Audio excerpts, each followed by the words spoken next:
Welcome to all. Today we discuss the case of Newton's rings. It is a case of thin film interference where the film thickness is not uniform. It is a case of thin film of non-uniform thickness. That is, here we have a glass plate G and a plano convex lens L. The plano convex lens, one surface is plane and this one is a curved surface. This curved surface is placed on the glass plate. At the point of contact, the thickness of the film. So a film will fill in between this curved surface and glass plate. That is the thin film about which we are going to study. So at the point of contact, the thickness is almost zero. And as we move away, the radial distance is increasing and the thickness of the film is also increasing. And we get maximum thickness at here. And the locus of points having the same thickness will form a circle. And the experimental argument is same as in the case of air wedge. And when we look through the micrometer eyepiece, we can see the pattern like this. They are not straight line fringes but circles. At the center, a dark point, then first bright, then first dark, then second bright, second dark, and so on. We get a pattern of very large number of rings. Here's the name, Newton's rings. Okay. See, the thing is just like this. Let this be the glass plate, and this is the plane of convex lens. One surface is plane, and the other one is curved. And this curved face is placed on the glass plate. And at the point of contact, we say the thickness is almost zero, and as we move away, the radial distance is increasing and the thickness of the film is also increasing, and we get maximum value for the thickness here. And all these points having maximum film thickness will form a circle. Or if you take a point anywhere for a particular value of thickness, there are a lot of points with the same thickness, and all these points will form a circle. That is the case. Okay. See, this is the experimental arrangement of Newton's ring system. So, how can we form Newton's rings? It's a source of monochromatic light. To obtain parallel beam, we place a lens here. By placing a glass plate, the light is allowed to fall normal to the film in between the curved surface of plane of convex lens and glass plate. The reflected light from the top of the film and bottom of the film, or from the bottom of the lens and top of the glass plate. These two reflections are not alike. This one is, from this point, it is a denser reflection. From here, it is a rarer reflection. In between this plane of convex lens and glass plate, air film is there. And these two waves, these two reflected waves have comparable amplitudes. They undergo superposition and a pattern is formed. And looking through the micrometer eyepiece, we can see the pattern like this. This is the pattern, a dark center, then concentric, bright and dark rings. A large number of rings are formed. In the case of Newton's ring system, one speciality is we don't get straight line fringes, only circles. Second one, here beta is not a constant. In this case, when we say bandwidth will be a constant, here in this case, bandwidth is a special case. It's not a constant. As we move away from the center, you can see the rings are becoming closer and closer to each other, so that beta is decreasing. As the radial distance increases, beta is decreasing. That is a speciality of this fringed pattern. So as we move away from the point of contact, the thickness of the film is increasing, and for a particular value of thickness, let the condition for minimum intensity is satisfied. Then at that point we can expect a dark ring. And the points having this particular value of thickness will lie along a circle, and we get a dark ring. And if for another value of t, condition for maximum intensity is satisfied, and those points will lie along another circle and form a bright ring. This will happen. So we get alternate dark and bright rings. And what about the center of the ring system? Is it bright or dark? For that, see, what about the center? What about the center of the ring system? The path difference, the actual path difference in the case of thin films is given by 2 mu t cos r minus lambda by 2. Can be plus lambda by 2 or minus lambda by 2. This is the actual path difference. Actual path difference. The actual path difference is given by 2 mu t cos r minus lambda by 2 for the case of a thin film. And here film is there. So even though some transparent material is there, you may have some value. Okay. In cos r, what about the value of cos r? Normal incidence. So cos r is equal to what? So this reduces to 2 mu t minus lambda by 2. This is the actual path difference. At the center, what is the value of t? At the center, at the point of contact between lens and glass plate, at the center, t tends to 0. T tends to 0. So when t tends to 0, this term vanishes. 2 mu t tends to 0. So the path difference becomes equal to lambda by 2. So difference, so we can take it as positive. So path difference is equal to lambda by 2. So at the center, that is where the curved surface and glass plate touch, the path difference between the two waves is equal to lambda by 2. Whenever the path difference is lambda by 2, it is the condition for minimum intensity from the basic theory of interference. From the theory of interference, whenever the path difference is an odd multiple of lambda by 2, we can expect darkness or destructive interference. This is the condition for destructive interference. Here also, since the path difference is lambda by 2, the center will be dark. So, in Newton's ring system, why do we get rings? Because the points having thickness obey the conditions for minimum or maximum will lie along a circle. That is why we get rings. Another thing, the center will be dark because at the center this term t tends to 0, so this term will vanish. Only lambda by 2 will remain. That is the condition for minimum intensity. So we expect dark spot at the center. So theoretically, the center of Newton's ring system is dark. Okay. Now we can find an expression for the radius of a ring, whether it is dark or bright. We can find an expression for its radius or diameter. So let this be the sphere from which we cut the plano convex lens. So we get the plano convex lens, this one.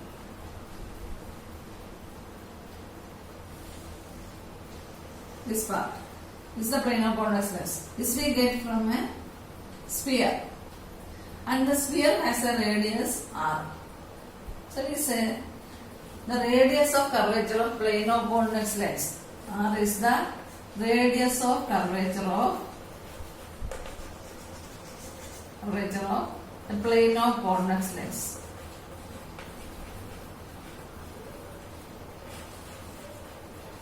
So the radius of curvature of the plano convex lens is capital R.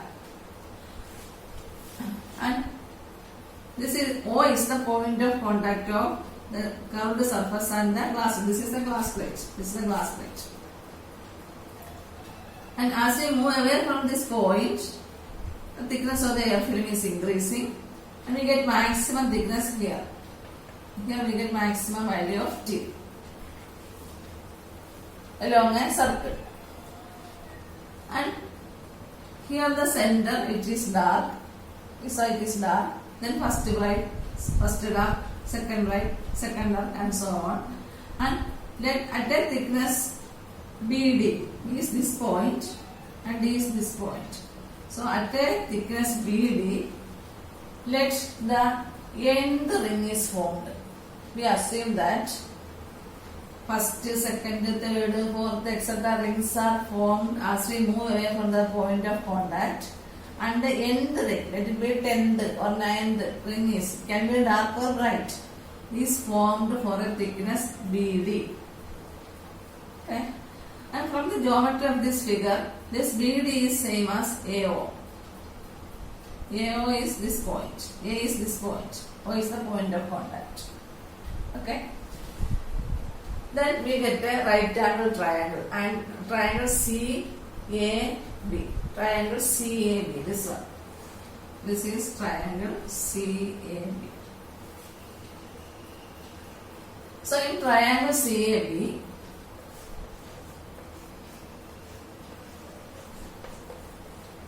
right angle triangle CAB, AB square plus CA square is equal to R square. R is the hypotenuse. So CA square plus AB square is equal to CB square, that is R square. And we have assumed that at a distance AB from the point of contact, the end ring is formed where the thickness is BD.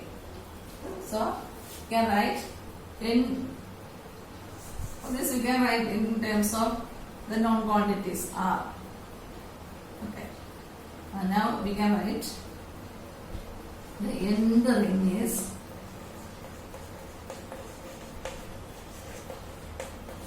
formed. This is equation number 1. Formed at a thickness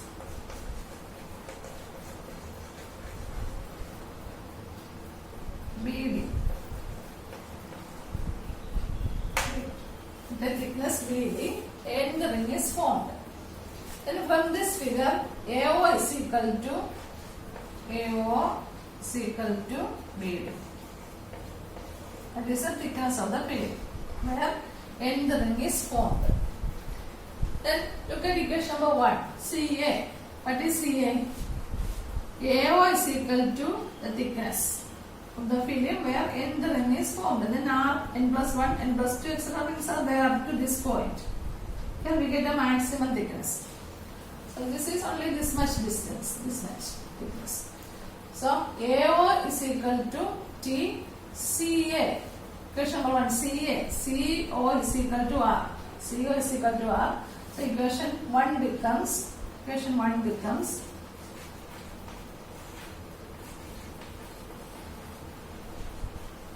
CA square. CA can be taken as R minus T, the whole square. R minus T, the whole square. CA is equal to R minus T. AO is equal to T. CA is equal to CO is equal to R. So CA is equal to R minus T plus AB. AB is the radius of the end ring, Rn square, equal to CB square. CB is equal to radius of curvature of the lens or the sphere from which it is cut. So R minus T square is equal to, R minus T square plus Rn square is equal to R square. This is equation number 2. So from this figure, this is the sphere from which we cut the lens, and C is the center. CB is equal to R, the radius of curvature of the plane of convex lens for the sphere. Now we assume that the end ring is formed for a thickness BD, because as we move away from the point of contact, the thickness is increasing. And Rn is the ring is formed like this. This is the formation of the ring. So Rn is the radius of that particular ring. The ring formed at a particular thickness BD. From this figure, AO is equal to BD. Then from this right angle triangle, CA square plus AB square is equal to CB square and CA is equal to R minus T. Okay.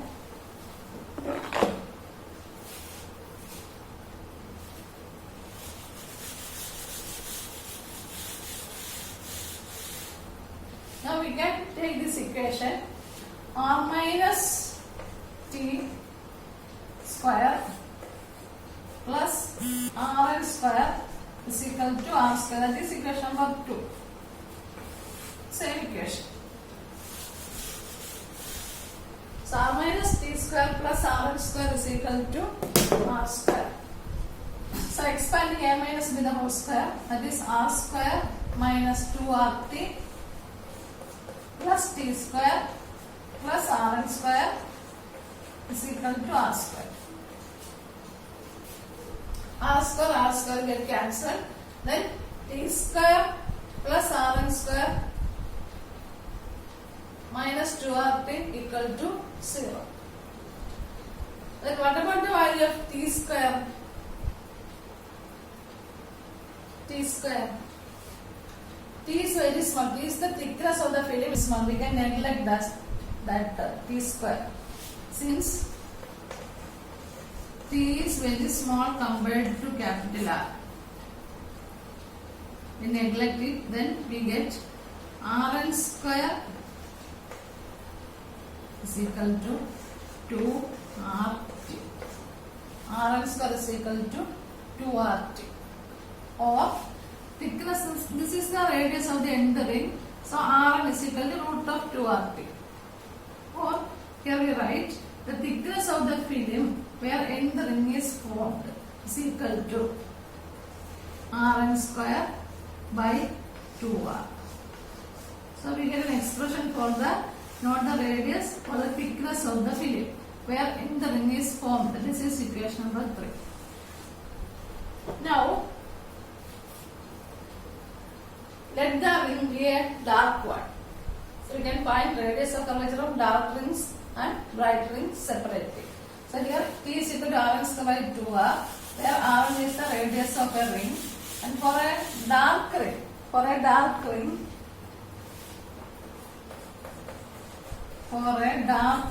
the formation of a dark ring, what is the condition?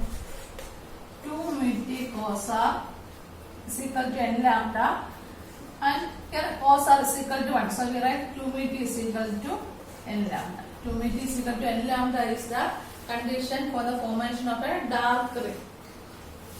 And T is equal to Rn square by 2R. We can substitute this value here. So 2 mu T is equal to n lambda, where T is the thickness, is given by Rn square by 2R. That is 2 mu into Rn square by 2R is equal to n lambda. We get, substituting the value of T, we get this expression. This is equation number 4. This is equation number 4. So 2 mu into Rn square by 2R is equal to n lambda. 2 and 2 get cancelled. Then Rn square is equal to Rn square is equal to, this is for a dark ring. For a dark ring, Rn square is equal to n lambda into R divided by mu. N lambda R by mu, or radius Rn is equal to root of this quantity. That is equation number 5. So equation number 5 gives radius of nth dark ring. Suppose we want to find the radius of 5th dark ring. So 2 mu T is equal to n lambda. Here n starts with the 1, 2, etc. But for non-zero values of thickness, n is equal to 1, and when you put n is equal to 0, you get the center. It's not a ring, the center. So n starts with the 1, 2, etc. So for the 5th dark ring, n is equal to 5. So R5, radius of 5th dark ring is equal to root of 5 into the wavelength of light we use into radius of curvature is about 1 meter. 80 centimeter, 120 centimeter, like that, of the order of 1 meter. divided by refractive index of the film. When we use air film, this is equal to 1. Then the equation reduces to root of n lambda. Generally, we can use this equation. R is equal to root of n lambda r by mu. For air film is equal to root of n lambda r. So this is the expression for radius of a dark ring. Similarly, we can find radius of a bright ring. Radius of a bright ring, where the condition becomes for a bright ring,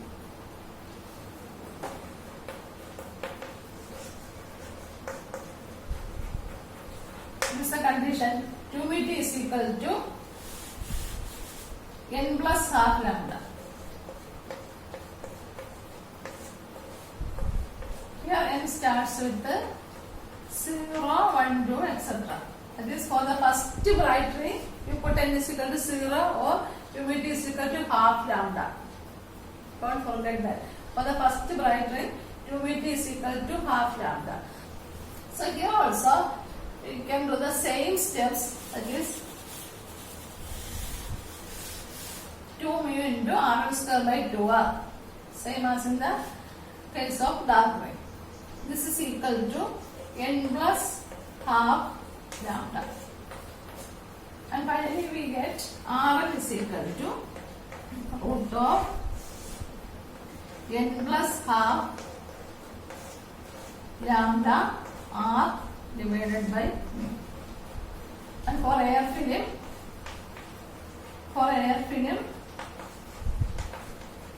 Rn is equal to root of n plus half lambda r, since mu is equal to 1. So this is equation number 6. The radius of curvature of the bright ring is given by Rn is equal to root of n plus half lambda r. And suppose you are asked to find radius of the fifth bright ring, and then you put n is equal to 4. Don't forget that, because for the first bright ring, n is equal to 0. Half lambda r is the root of half lambda r is the radius. Okay.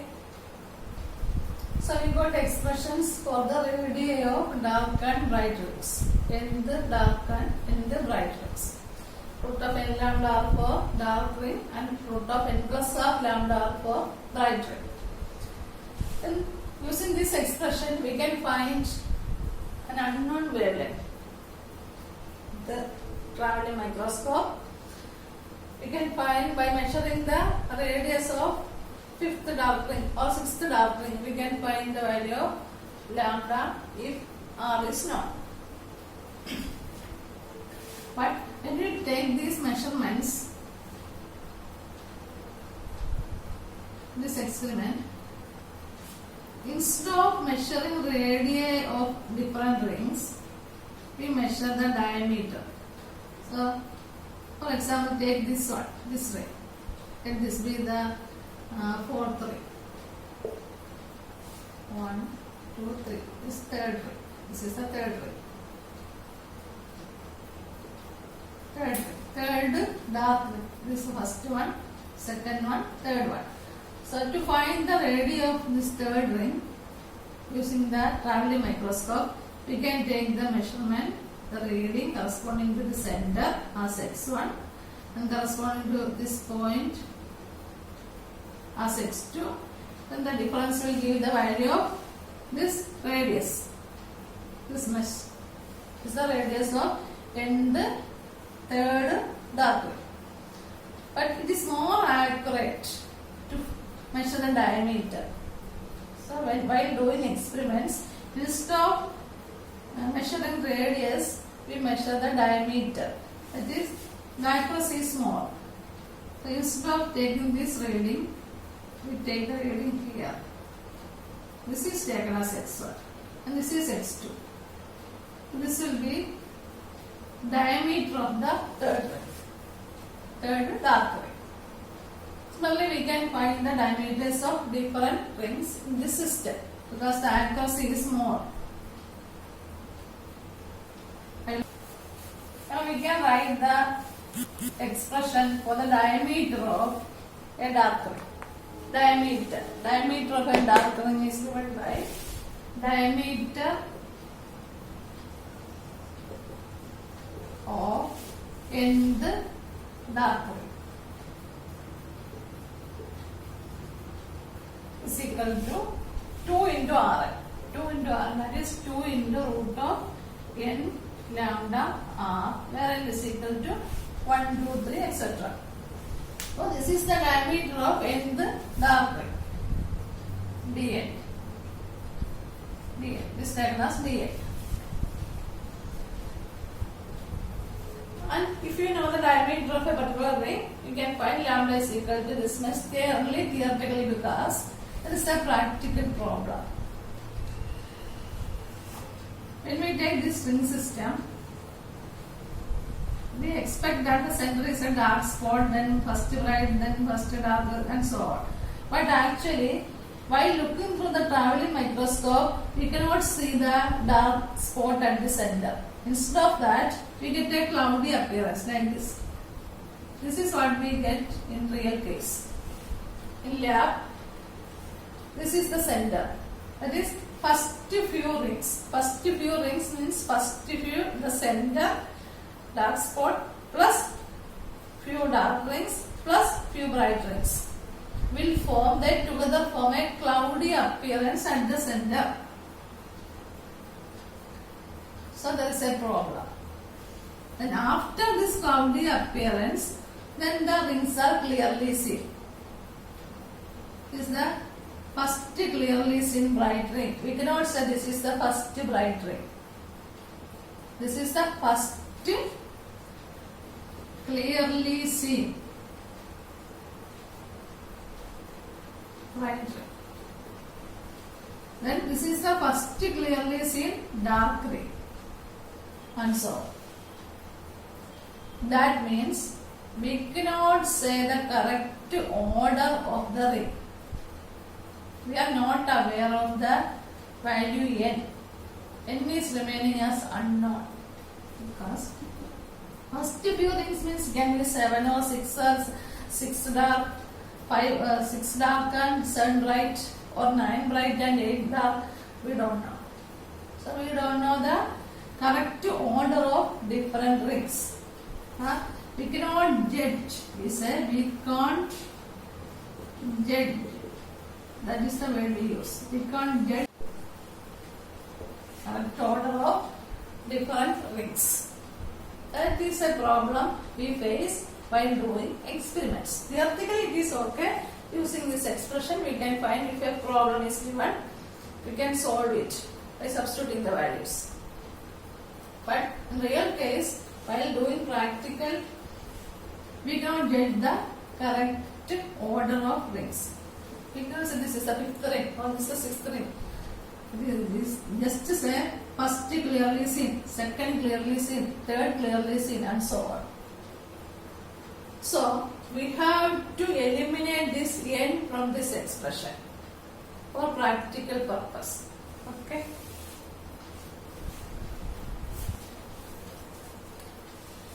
Now see how can we determine an unknown wavelength using Norton's ring system. So we are, for this the experimental arrangement is as shown in the previous figure. That is, the given light is used as the source. Then curved circle planar convex is there, glass plate is there, thin film is formed. Looking through the traveling microscope, we got the ring system. And as we said, the center is not clear. Say cloudy appearance, then first clearly seen bright, dark, etc. rings are there. Using this arrangement, how can we determine the wavelength of light we use? This is to find wavelength. This is the unknown wavelength. Here we have these expressions. Diameter of n the dark ring is. You can do the procedure by taking bright ring also. Expression of bright ring. You get the same result. So diameter of nth dark ring is equal to 2 into root of n lambda r. And similarly, then This is the first clearly seen is taken as n. The first clearly seen ring is numbered as nth one. So this is the cloudy appearance. This ring is the nth one. We don't know the value of n. Then what about the order of this one? This is n plus 1. This is n plus 2, n plus 3, n plus 4, etc. So the first clearly seen dark ring, okay, bright ring. Here we took it as dark. So the first clearly seen dark ring is numbered as n. N is unknown. The diameter of n the dark ring is 2 into root of n lambda r. Then what will be the diameter of n plus kth dark ring? K is an integer. So if this is n plus 1, n plus 2, n plus 3, this is n plus 4. Where k is equal to 4. This ring is n plus 4. This is n plus 1, n plus 2, n plus 3, n plus 4. So value of k is 4. Can vary. So k is another integer. So n plus kth dark ring is 2 into root of n plus k lambda. Then just square these two equations. That is, this is dn. dn square is equal to squaring. We get 4 into n into lambda into r. Okay, this is equation number 1. Then dn plus k. N plus k in this example n plus 4. Generally we write n plus k. Square of that is equal to 4 into the place of n we write n plus k. 4 into n plus k lambda r. This is equation number 2. Then you take the difference. This will be greater. dn plus k. Radius or diameter is increasing as the radial distance increases. So dn plus k square minus dn square. Equation 2 minus 1. dn plus k square minus dn square is equal to, this is 4n lambda r plus 4k lambda minus 4n lambda. So this will be 4k lambda r. N has gone. So n is not there in this expression. Expression number 3. In expression number 3, there is no n. We said we cannot get the correct order. We cannot say this is the 5th one or 6th one. But here no such value here. N is not here. But k is here. K we can easily find because k is the difference. So if this is there, then 1, 2, 3, 4, 4 or 5 or 6, that we can find. Looking through the micrometer eye, please. We can find how many rings will be in between, that we can find. But we don't know the correct order. We cannot say the correct order, but we can measure diameters or radii of different rings. So dn plus k square minus dn square is equal to 4k lambda. So what will be lambda? What will be the expression for lambda? Lambda is equal to the wavelength of the light we used. Lambda is equal to dn plus k square minus dn square divided by 4k r. This is the expression to find an unknown wavelength experimentally. So theoretically we can use the expression r1 is equal to root of n lambda r. But this cannot be used for experimental purpose because we cannot get the correct order. There we use the expression dn plus k square minus dn square by 4kr. Here n is eliminated. dn plus k is the n plus kth diameter of n plus kth ring. dn is the diameter of nth ring divided by 4k. K is the difference of these two orders into radius of curvature of the lens. And while doing experiments, this is the ring system we get. We take readings. First we count. This is the first clearly seen dark n. It is noted as n. Then n plus 1, n plus 2, n plus 3, n plus 4, n plus 5, n plus 6. So this is the n plus 6th ring. This is the way we take the order of the ring. So this is the central cloudy region. This cloud is formed due to the presence of dust particles. Dust particles will form this cloudy appearance, will give this cloudy appearance. First few bright and dark rings will form the cloudy region. Then this is the first clearly seen dark ring, which is numbered as n. The value of n we don't know. Then n plus 1, n plus 2, n plus 3, n plus 4, n plus 5, n plus 6.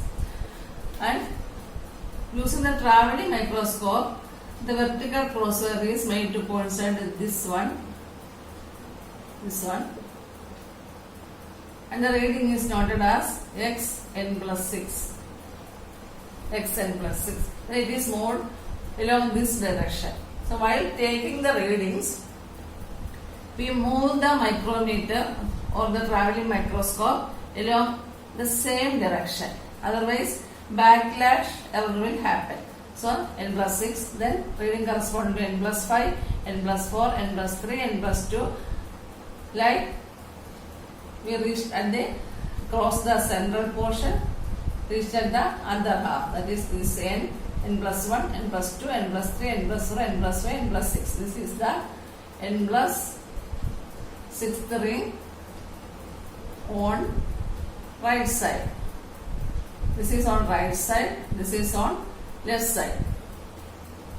So we have readings corresponding to n plus 6th ring on left and right. Then take the difference of these two readings.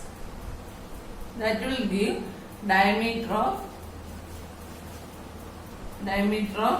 n plus 6th ring. Okay.